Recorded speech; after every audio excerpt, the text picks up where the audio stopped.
प्रक्रिया में लगभग 30 मिनट से अधिक समय लग सकता है। यह लगाए जाने वाले इम्प्लांट्स की संख्या पर निर्भर करता है।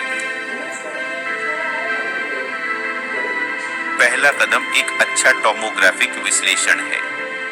यह विश्लेषण हमें उन 4 इम्प्लांट्स को डालने के लिए हड्डी का आकार, उपलब्ध जगह और हर इम्प्लांट के एक्सिस को देखने की अनुमति देता है।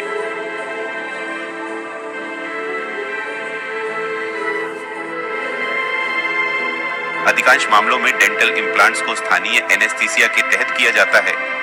एक अच्छी तकनीक दर्द पर पूर्ण नियंत्रण रखने के लिए पर्याप्त है।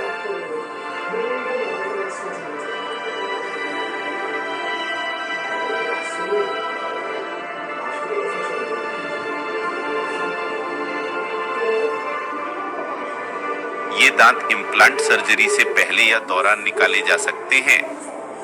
इस मामले में डेंटल पीसेस में गंभीर सपोर्ट लॉस होता है। एडवांस्ड पेरियोडोंटल बीमारी के कारण, टूथ टाटर के कारण इनमें हलचल होती है और हड्डी गंभीर रूप से क्षतिग्रस्त होती है।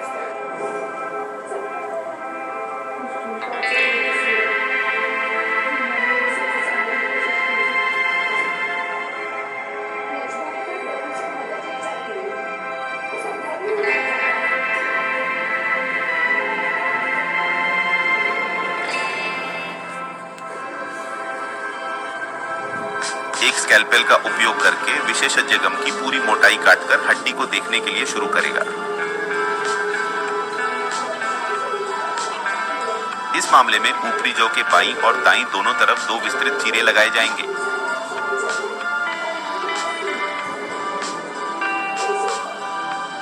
फिर एक विशेष क्यूरेट जिसका नाम लेग्रा है की मदद से विशेषज्ञ पर्याप्त मात्रा में गम को अलग करेगा और एक सिल्क थ्रेड की मदद से इसे फिक्स करेगा ताकि ऑपरेशन क्षेत्र को बेहतर ढंग से देखा जा सके।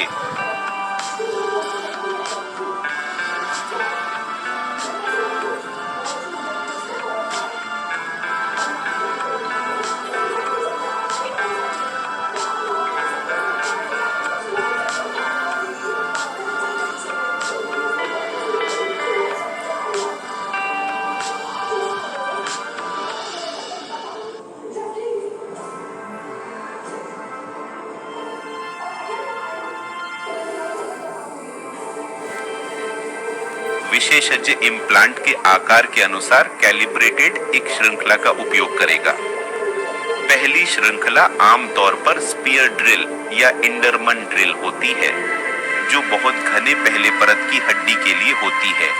इस प्रक्रिया के लिए उपयोग किया जाने वाला मोटर विशेष होता है क्योंकि इसे हड्डी के प्रकार के अनुसार क्रांतियों और टॉर्क को कैलिब्रेट करना पड़ता है।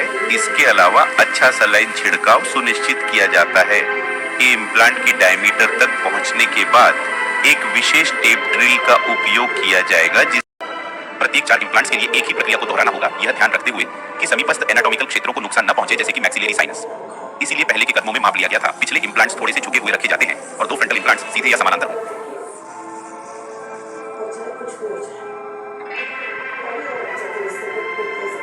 इस तकनीक को ओनेल 0.4 कहा जाता है, जिसका मतलब है कि 4 इम्प्लांट्स पूरे मरीज के दांतों को स्थायी रूप से सपोर्ट करेंगे। 6 इम्प्लांट्स, 8 इम्प्लांट्स, 10 इम्प्लांट्स प्रति जबड़े के प्रोटोकॉल भी उपलब्ध हैं, लेकिन इनके खर्च अधिक होते हैं और ज्यादा हड्डी की जरूरत होती है।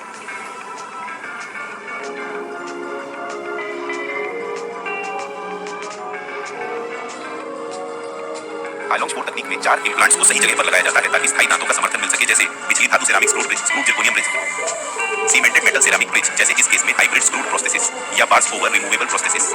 इम्प्लांट पर किस प्रकार के दांत या प्रोस्थेसिस लगेंगे, यह मरीज की सौंदर्य या कार्यात्मक जरूरतों पर निर्भर करेगा और मरीज के बजट पर भी निर्भर करेगा।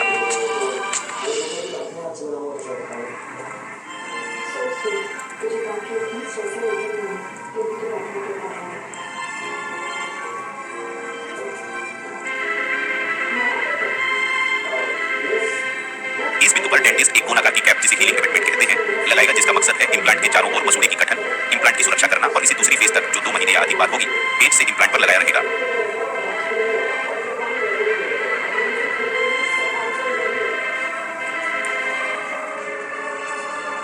कोलेजन स्पंज एक बायोमटेरियल है जो 15 दिनों में अवशोषित हो जाता है। इसका लक्ष्य है घाव की सुरक्षा करना, खाद्य पदार्थों के प्रवेश को रोकना, घाव में अच्छे थक्के बनाना और दांत निकालने के बाद इसका उपयोग वैकल्पिक है। सिलाई लगाना एक बहुत ही महत्वपूर्ण कदम है जब इम्प्लांट लगाया जा रहा हो, क्योंकि यह टिश्यू के किनारों को बिना किसी ट्रॉमा के जोड़ने में मदद करता है। सिलाई लगाने का मकसद घाव को बैक्टीरिया और सूजन से भी बचाना है। इम्प्लांटोलॉजी के लिए कई सिलाई तकनीकें होती हैं। विशेषज्ञ केस के अनुसार सही तकनीक और सिलाई सामग्री का चयन करेंगे। हमें यह भी जानना चाहिए कि अगर सिलाई खुलने वाली नहीं होती है तो इसे पेशेवर द्वारा लगभग 7 दिनों के बाद हटा लेना चाहिए। अगर सिलाई खुलने वाली है तो यह अंतिम कदम जरूरी नहीं होगा।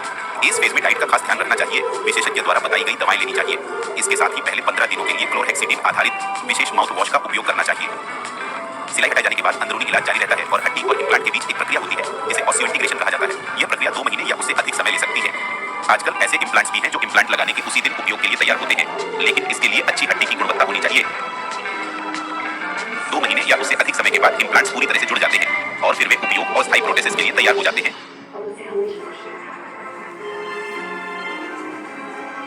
डेंटिस्ट 4 इम्प्लांट्स का सटीक स्थान जानने और उच्च गुणवत्ता वाली स्थायी प्रोटेसिस बनाने के लिए ट्रांसफर के माध्यम से मोल्ड या इंप्रेशन लेंगे।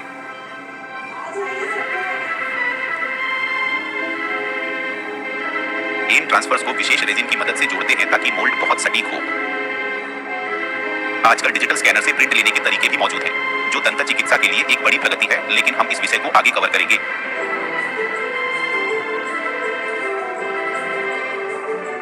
मोल्ड्स को लैब भेजने के बाद हमें एक तैयार पुल मिलता है जो 4 इम्प्लांट्स पर इंस्टॉल करने के लिए तैयार होता है।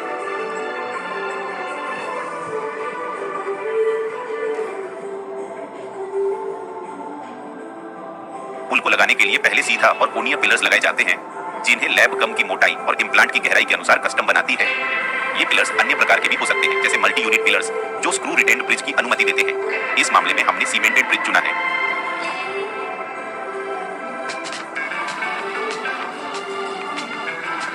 अंत में हम प्रत्येक पिलर में सीमेंट डालते हैं और उसे सीमेंट करते हैं।